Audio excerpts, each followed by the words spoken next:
Hi, my name is Lourdes and I'm the founder of Illumin, and welcome to Last 16 Best Things. So today I wanted to have us think about our friendships.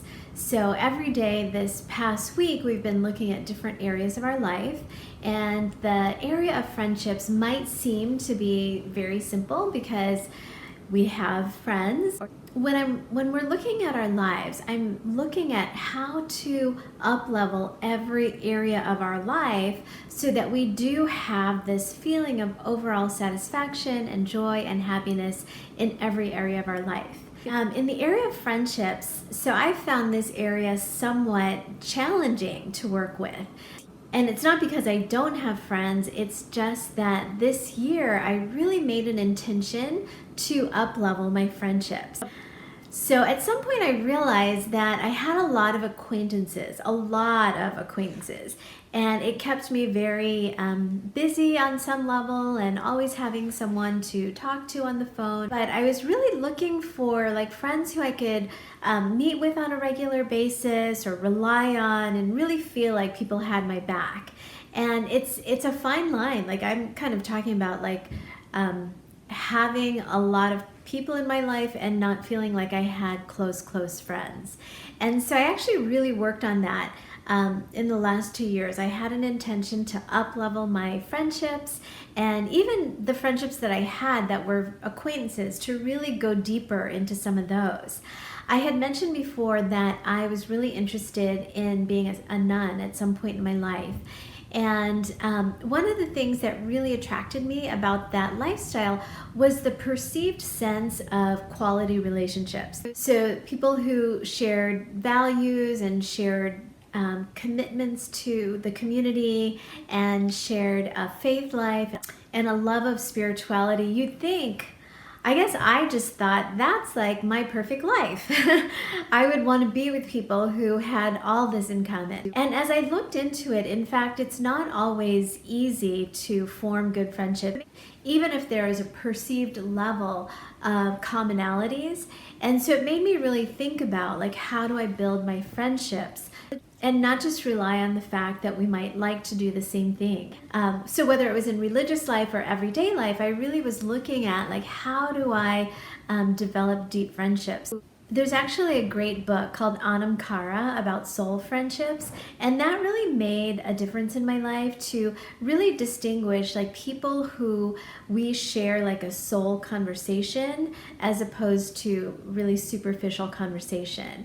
And I'll put a link to that in the notes, but I was really I'm always looking for soul friends. So in addition to that, I think it's really important to have a support network. So a lot of times our families have this built-in network of support. So you always think that your parents will be there, your spouse will be there, whoever your best friends are, and to really think about that in a deep level. Like, because we share space together doesn't necessarily mean that they know what's important to me. So I think it's really important in our friendships to communicate what's important to us. So really think about, do your friends know what's important to you? Do they know your goals and how to support you in that? Do they know the things that irritate you and to steer clear of that? Or are we fostering acquaintances that, you know, if they show up or not, we're indifferent, or if they say something that agitates us, we just blow it off?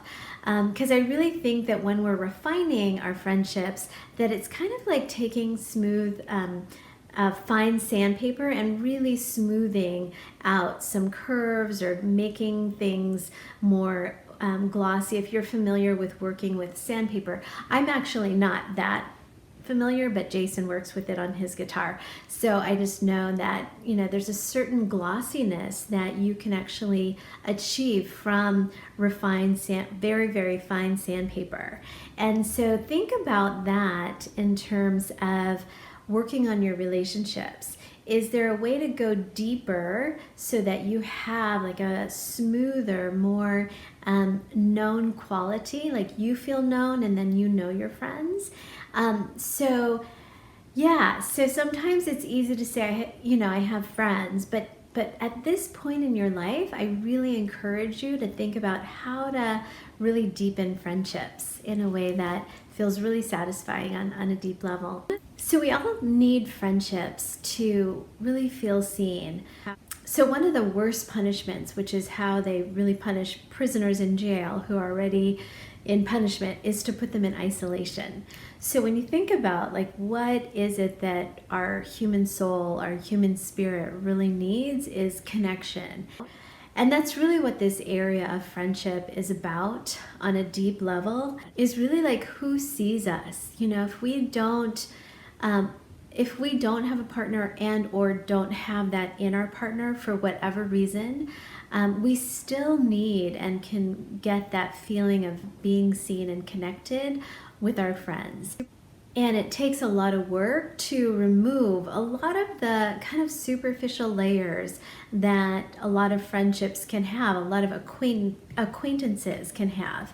So I just really want to encourage us to go a little deeper in how we're friends with people, how we're being a friend, how we're letting people into our life. Because speaking from experience, like it's actually really painful to have a lot of people in your life that I didn't even feel like I could connect with. And so I really know the work of building friendships. It's letting people in. It's also like removing some of my layers of keeping people out and healing whatever that is. Like, oh, someone, you know, disappointed me in the past, which has happened. And so like there's, you know, I could be like, well, I'm not going to trust anyone ever again. Or I could also chalk that up to experience, know that that's how that person regularly is, if that's true, and to really like establish new boundaries in the future. So really think about the level of intimacy that you hope for in your friendships and do the work that it takes to get there. So I really believe that spending time thinking about this will up-level every area of our lives because we're so influenced by people around us. So think about that, the area of friends in this wheel of life and all the ways that that influences the other areas of our life. Thanks.